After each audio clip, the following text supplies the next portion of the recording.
Aku pergi daripada tingkat bawah. Daripada bawah tu aku kena bawa pergi atas satu bangunan. Lepas tu satu bangunan lagi tu aku nak kena daripada bawah aku nak kena pergi naik atas lagi. Suara budak sekolah, budak lelaki panggil aku. Abang nak panggil. Tiba-tiba kan patung replika yang bonjok tu tiba-tiba jatuh betul depan aku jatuh. Kau bayangkan kau jalan-jalan tiba menatang jatuh.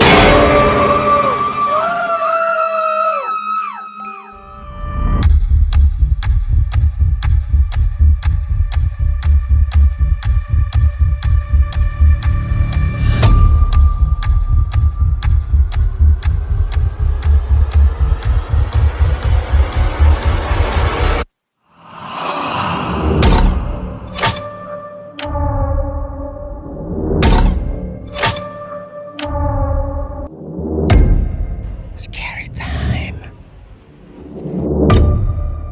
Hey yo gang, assalamualaikum. Welcome back to my channel again. Alright gangs, seperti yang dijanjikan dengan korang semua, aku nak share story seram aku semasa aku bekerja sebagai seorang pegawai security guard dekat sekolah rendah. Okay, tapi sebelum aku nak cerita tu pada korang yang baru singgah kat channel aku ni, aku nak ucapkan selamat datang dekat korang. Okay, selamat datang. Jangan tengok-tengok saja. Tolong like and share video aku, okay, supaya orang lain pun boleh tahu yang video aku ni wujud dan menambahkan lagi semangat aku untuk buat next video lepas ni. And yang paling penting sekali gang, jangan lupa subscribe channel aku and hit notification dia supaya apa? Supaya kalau aku akan upload video baru nanti YouTube akan bagi tahu dekat korang, akhirnya keluar notification dia tu lah. Gitu kan, senang cerita dia macam gitulah. Okay. Yang paling penting sekali geng, anggaplah cerita aku ni sebagai satu hiburan saja dekat kita semua. Just aku nak share pengalaman aku. Terpulang pada individu, kalau rasa nak percaya, percayalah. Rasa tak nak percaya pun tak apa, kan. Kita berkongsi pengalaman. Just cerita-cerita kat sini nak datangkan mood seram kita tu, okay. Jangan terlalu percaya sangat, okay. Anggap je cerita ni sebagai hiburan lah kan. Macam tu lah lebih kurang lah kan. Sebab kita sebagai umat Islam ni kan, sebagai hamba Allah ni, kita kena percayakan yang dunia gaib itu ada.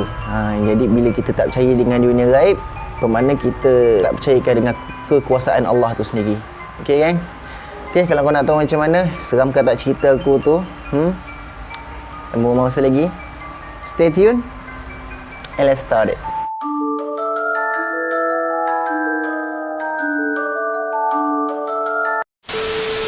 Alright gang, cerita dia macam ni.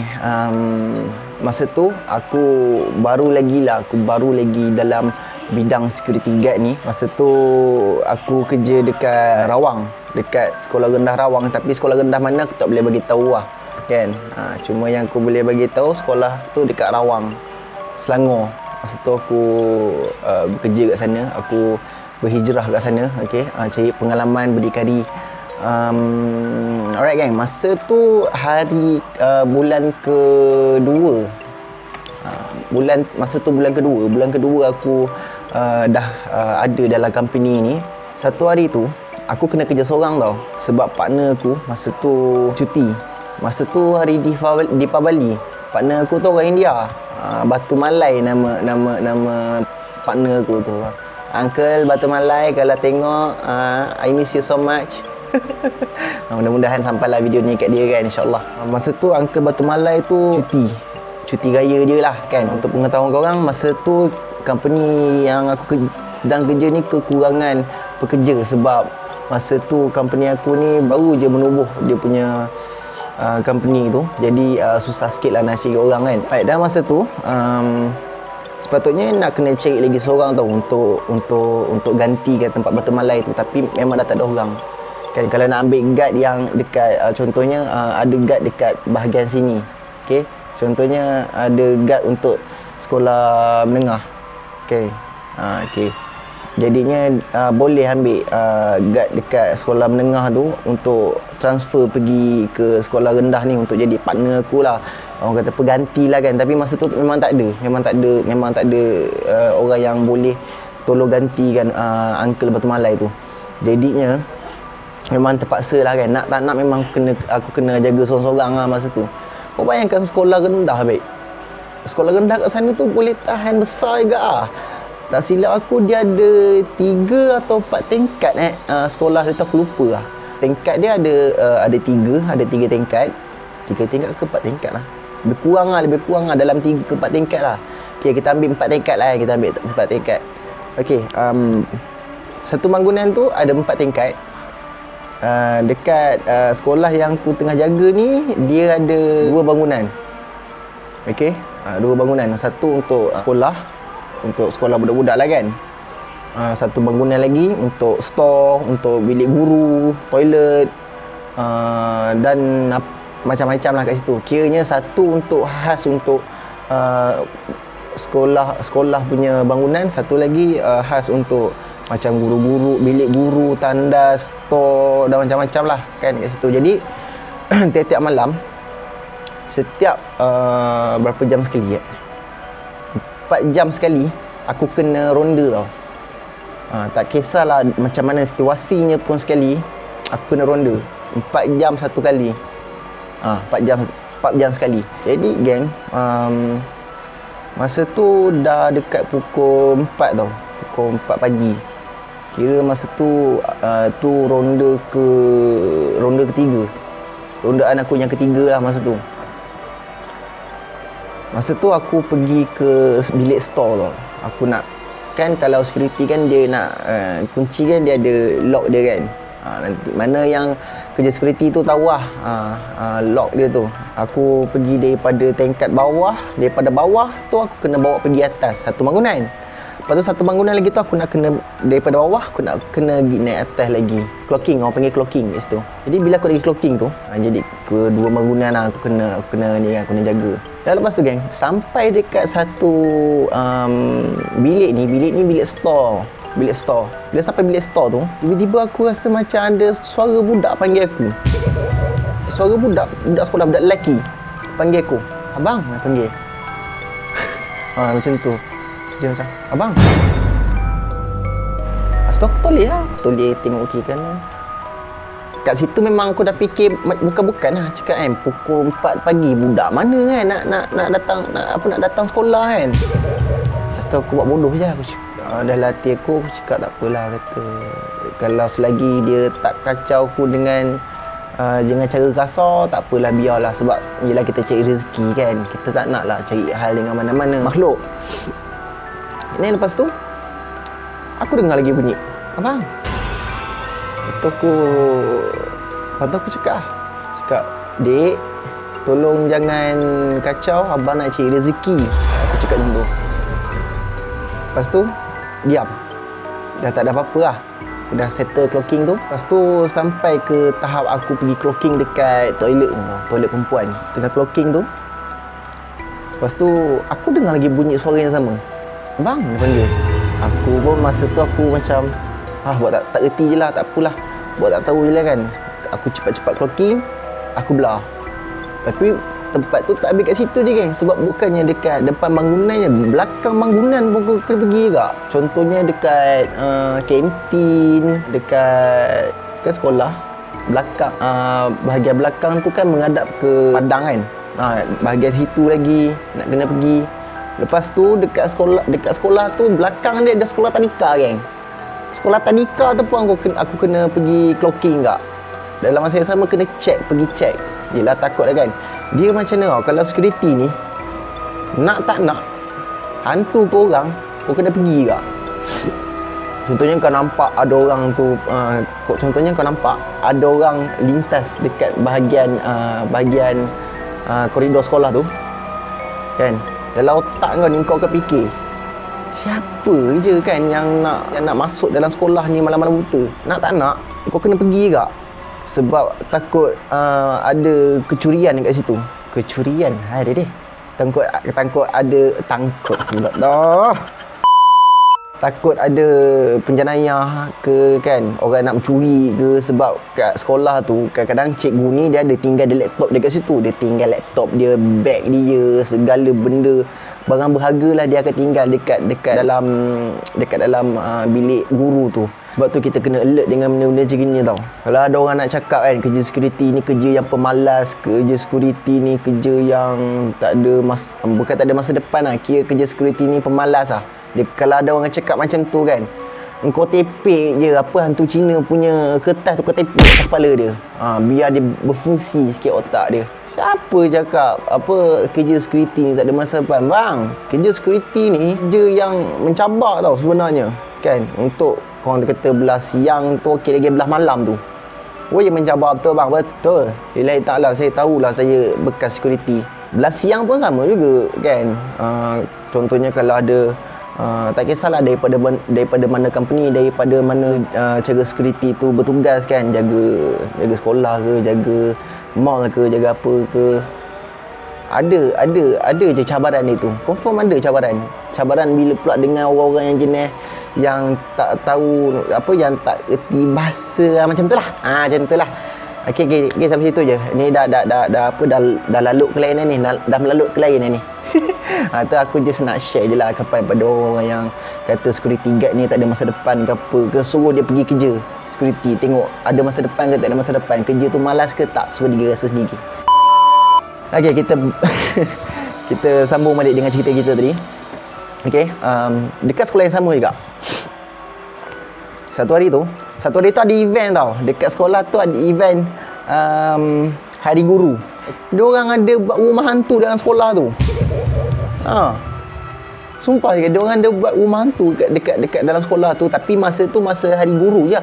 Aku lupa Hari Guru ke hari apa tapi ada event lah masa tu kat sekolah tu. Kau bayangkan tiap-tiap malam aku nak kena pergi dekat dalam satu bilik tu yang diorang buat rumah hantu tu. Macam-macam benda ada. Macam-macam jenis patung ada. Patung yang berbonjol, patung yang berambut panjang, patung yang banyak bulu. Aku tak tahu apa function dia tu. Mungkin itulah untuk senokan juga untuk budak-budak rasanya. Kau bayangkan satu hari tu aku ada masuk tempat tu tau. Aku nak buat spot check kat dalam tu. Aku nak buat spot check sebab aku nak kena pastikan tak ada barang yang hilang dekat dalam tu. Tapi tu lah, siapa je baik nak pergi masuk dalam tu nak curi barang kat dalam tu, tak ada. Tapi aku kena juga.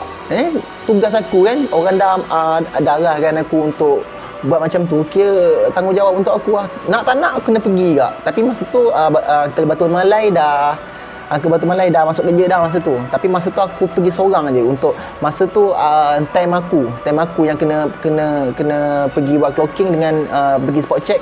Batu Malai kena jaga dekat pos. Jadi aku seorang je lah yang pergi dekat situ. Dede, masa tu ya Allah ya Rabbi, aku buka je pintu tu. Benda pertama yang aku nampak yang bonjok tu lah.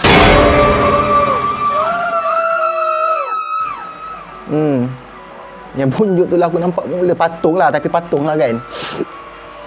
Bayangkan aku kena masuk ke dalam tu. Tapi masa aku masuk tu, aku masuk dalam keadaan gelap tau. Dengan lampu picit aku tak ada kan. Masa tu aku kalau macam masuk kerja security dekat sekolah tu, aku memang tak ada torchlight. Kalau Angka Batu Malai tu adalah torchlight dia, tapi masa tu aku memang tak nak pinjam kan barang orang kan. Takut jadi apa-apa ke, kena ganti lah je tak. Aku masuk dekat dalam bilik hantu tu, okey. Dalam bilik yang banyak replika menatang-menatang tu. Kalau aku nak buka lampu, aku kena ke depan sikit tau. Contoh ni pintu, okey. Ni pintu. Aku kena masuk pergi ujung tu dulu, baru aku dapat buka api. Kau rasa apa perasaanku masa tu? Kalau aku ada lemah jantung kat situ juga aku mati. Okey, masa aku nak pergi buka lampu tu, tiba-tiba kan patung replika yang bonjok tu tiba-tiba jatuh betul depan aku jatuh. Kau bayangkan kau jalan tiba menatang jatuh. Aku tak fikir apa-apa masa tu. Aku dalam kepala otak aku pergi buka lampu dulu. Okey, pergi buka lampu dulu. Aku buka lampu. Okey, aku buka lampu, dah buka semua. Niat di hati aku ni aku nak pergi angkat patung tu untuk buat naik semula. Aku pusing je, aku tengok dekat tempat yang benda tu jatuh, tak ada bai. Tak ada. Aku cakap, aku rasa macam ada benda jatuh. Tapi bila dah buka api, dah dengan niat hati yang murni ni, aku nak pergi ambil balik patung tu untuk angkat.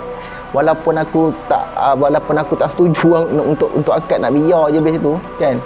Tapi dengan dengan hati yang murni ni, aku nak pergi angkat balik untuk untuk letak balik patung tu ke tempat asal. Tapi bila aku nak isi je patung tu tak ada. Molek je patung tu tergantung dekat tempat tu, dekat tempat dia tu lah. Itu jam aku dah, bulu roma aku dah naik lah. Lepas tu aku nak kena spot check dekat dalam tu. Kau bayangkan, dia berlorong, tahu tempat tu berlorong. Dia tutup dengan kain hitam, okey. Kan biasa rumah tu kan dia orang akan tutup kain hitam. Jadi dia memang ada laluan khas dia. Kau kena lalu kat tempat tu. Aku masuk dalam tu daripada garisan pertama sampai garisan penambat. Ya, satu kelas tu bukan kecil, Bas. Bas. Satu kelas tu bukan kecil. Dia gabung dua kelas. Dua kelas dia gabung, kau bayangkan besar mana. Satu kelas, kelas yang sebiji tu pun besar. Ini dia masukkan dia sambungkan pula dengan kelas sebelah. Dia memang besar lah masa tu, memang besar. Aku berat juga hati aku. Aku cakap nak masuk tak nak. Apa kata aku cakap aku dah masuk je. Aku cek barang semua lengkap, tak ada apa-apa masalah. Tapi aku terfikir macam mana kalau ada benda hilang. Aku cakap tulis kat report barang tak hilang, lepas tu besoknya diorang datang barang hilang, mesti aku punya kena. Aku fikir kat yang tu. Lepas tu aku pun cakap dia boleh pula datang, pemikiran tanggungjawab tu boleh datang pula dekat dalam kepala otak aku masa tu. Aduh.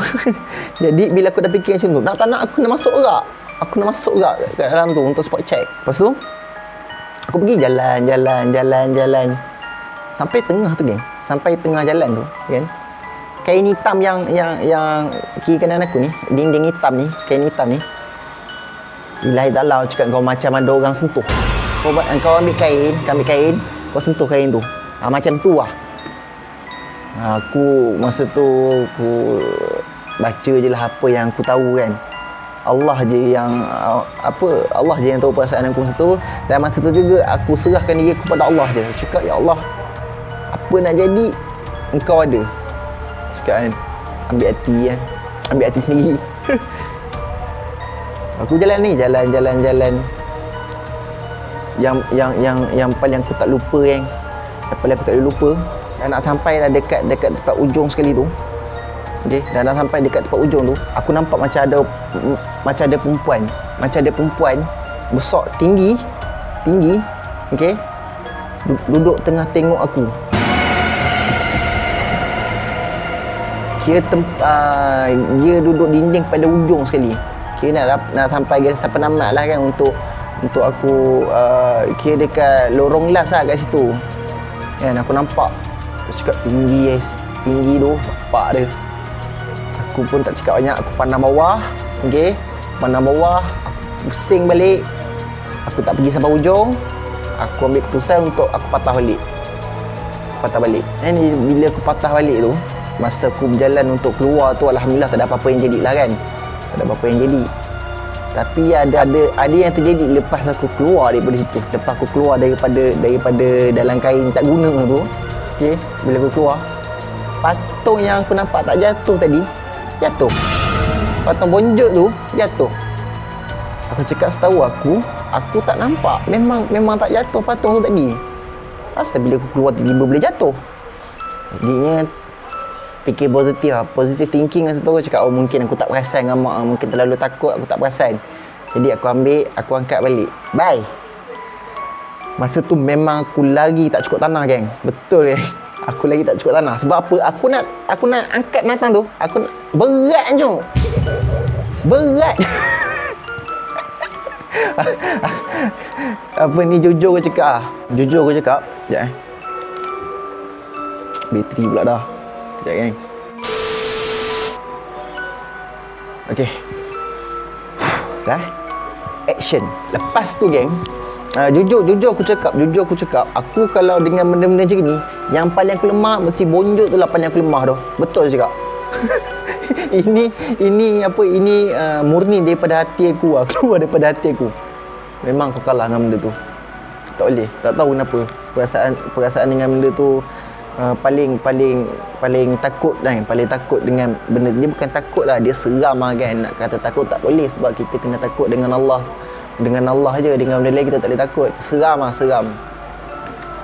Bayangkan kau nak angkat tapi berat. Bukan patung, memang menatang tu. Aku pun tak tutup lampu, aku lari tak cukup tanah, aku panggil batu malai, ajak balik pergi sana. Aku cerita dengan dia apa kena kacau macam ni, nampak perempuan dekat dalam kain tu. Lepas tu tadi nak buka lampu, ada benda si bonjok tu jatuh. Buka lampu tengok tak ada, dah keluar balik daripada kain bodoh tu.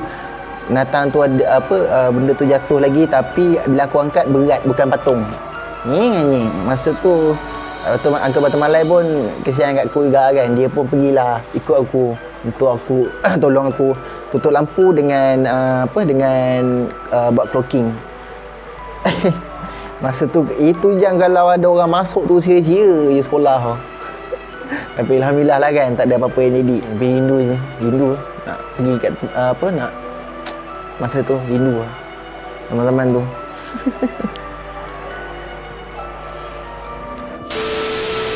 Alright gang, aku rasa cukup je lah video kita untuk kali ni. Sampai sini je lah cerita aku untuk kali ni. InsyaAllah kalau ada kesempatan, ada masa, aku akan cerita lagi pengalaman aku sendiri pada korang yang rasa nak aku ceritakan cerita seram korang dekat aku. Kau boleh DM aku dekat Instagram aku akan isikan nama Instagram aku atau link dekat description kat bawah. Kau boleh message je aku untuk hantar cerita seram korang untuk aku ceritakan. InsyaAllah aku boleh lakukan tu, insyaAllah.